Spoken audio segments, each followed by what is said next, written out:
CCRN Endocrine Practice Questions and Answers with Explanations. 35 Most Asked Questions. Question 1. A patient with DKA is receiving an insulin infusion. When should the nurse switch to a dextrose-containing solution? When blood glucose reaches 250 mg/dl. When blood glucose reaches 150 mg/dl. When blood glucose reaches 100 mg/dl. When ketones are negative.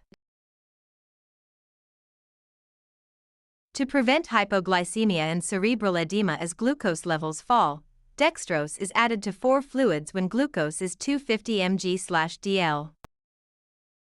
Question 2. Which electrolyte imbalance is most common and potentially lethal in a patient with DKA after insulin is started? Hypernatremia, hypokalemia, hypocalcemia, hypermagnesemia. Insulin causes potassium to shift into the cells, potentially leading to severe hypokalemia even if levels appeared normal initially.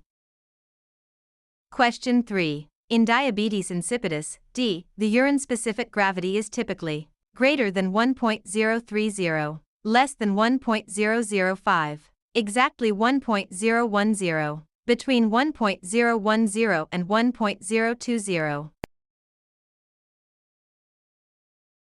D is characterized by the inability to concentrate urine, leading to dilute urine with low specific gravity.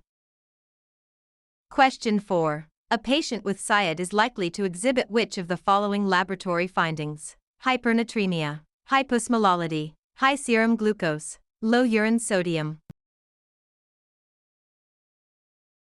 SIADH involves excessive ADH, causing water retention and dilutional hyponatremia/hyposmolality. Question 5. Which medication is the treatment of choice for central diabetes insipidus? Furosemide, desmopressin, DAV, metformin, vasopressin. DAV is a synthetic form of ADH used to replace the missing hormone in central D. Question 6. A patient in mixed edema coma would most likely present with tachycardia, hypothermia, hypertension, hyperglycemia. Mixed edema coma is severe hypothyroidism characterized by hypothermia, bradycardia, and slowed mentation. Question 7. Thyroid storm is characterized by which of the following? Bradycardia, hypothermia, hyperpyrexia, and tachycardia. Weight gain. Thyroid storm is a hypermetabolic state with high fever and rapid heart rate. Question 8. What is the primary goal in the management of HHS, hyperosmolar hyperglycemic state? Rapid insulin bolus, aggressive fluid resuscitation, potassium restriction, administration of sodium bicarbonate. HHS involves extreme dehydration. Volume replacement is the priority over insulin.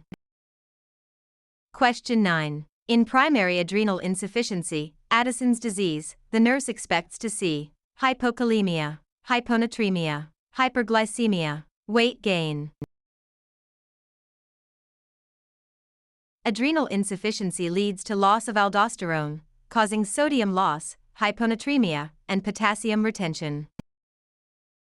Question 10. Which of the following is a symptom of hypoglycemia in a patient with autonomic neuropathy? Sweating, tachycardia, confusion, palpitations. Neuropathy can mask adrenergic symptoms, shaking, sweating, leaving only neuroglycopenic symptoms like confusion. Question 11. Pheochromocytoma causes hypertension by secreting excess aldosterone, cortisol, catecholamines, renin.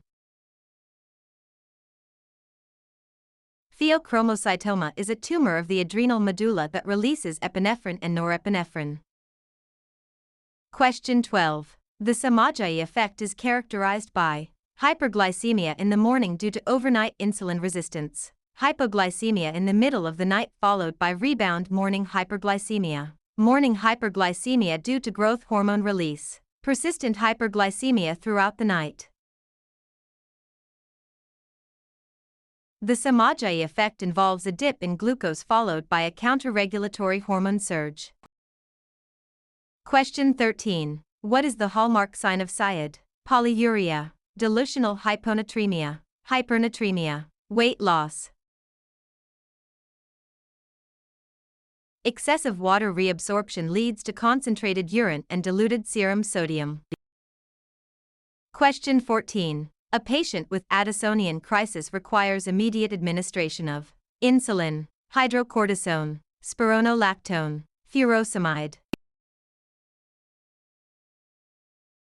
High-dose glucocorticoids are essential to replace missing cortisol during a crisis.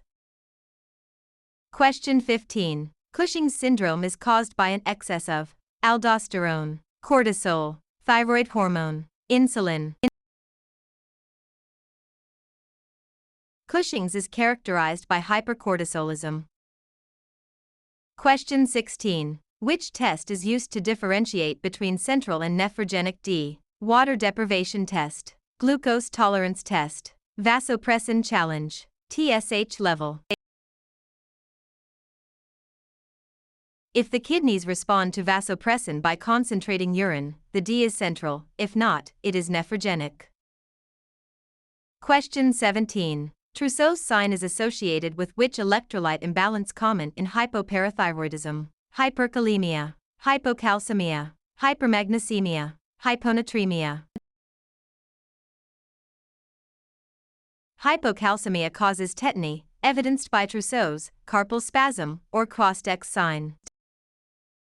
Question 18. In a patient with HHS, blood glucose levels are typically greater than 600 mg/dl, less than 200 mg/dl, exactly 400 mg/dl, between 100 and 150 mg/dl.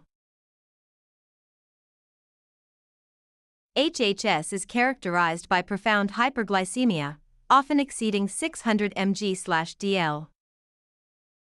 Question 19. The priority intervention for a patient in DKA with a pH of 7.1 is intravenous bicarbonate, insulin and fluid resuscitation, oxygen at 2L/min, potassium restriction. The acidosis in DKA is treated by insulin to stop ketone production and fluids for hydration. Question 20. A patient with acromegaly has an oversecretion of TSH, ACTH, growth hormone, prolactin.